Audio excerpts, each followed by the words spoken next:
Ayan, hello, what's up po ulit mga ka-backyard. So ngayon ay lalagay tayo ng corn silage dito sa ating drum. So ito, syempre una, aalisin muna natin yung corn silage natin dito sa ating mga silage bag. Ayan, igay muna natin siya dito.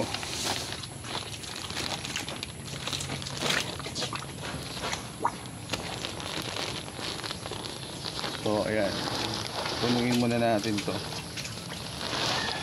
ng corn silage. Dilaw ko. Ha? Dilaw. Dilaw. Hindi mo dilaw.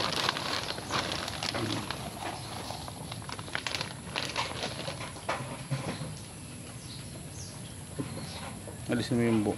Ayan.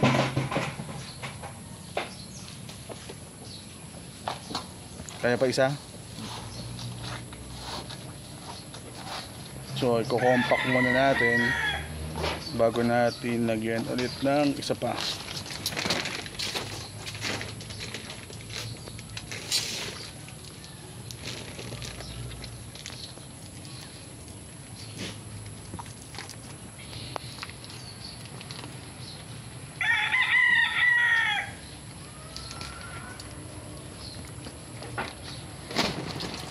Kalahati na lang.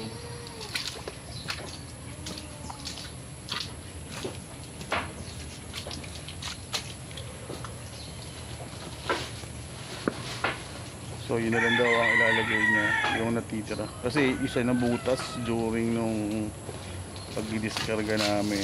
So sabi ko yan yung gamitin pampakain. So ayan.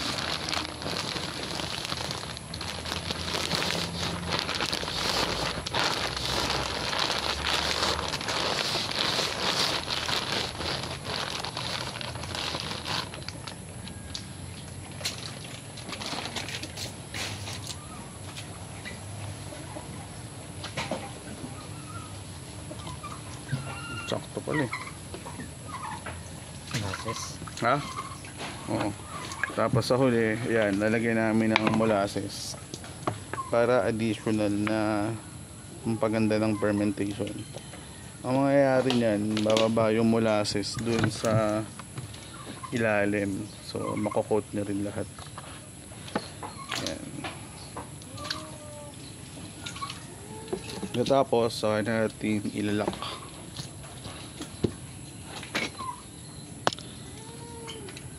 Yan. So ito possible to tumagal to ng hanggang 1 taon. So pag maganda yung pagkaka-silage natin, mas tumatagal. Kaya mo yan. Yan. So nakalak na. So ayan. So ganyan yung pag isang magandang way para mag store ng ating corn silage. So ngayon ay 4 tong karga namin dito.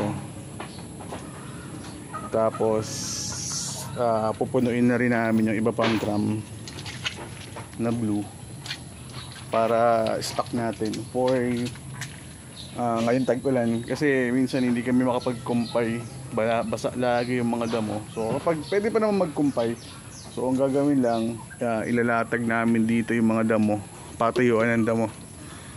Yun. Para sa pag-i-store or pagpapatanggal ng basa dito sa ating mga kinumpay. So pwede naman yun. Pero ngayon, dahil may corn silage kami, yan, corn silage yung gamit namin.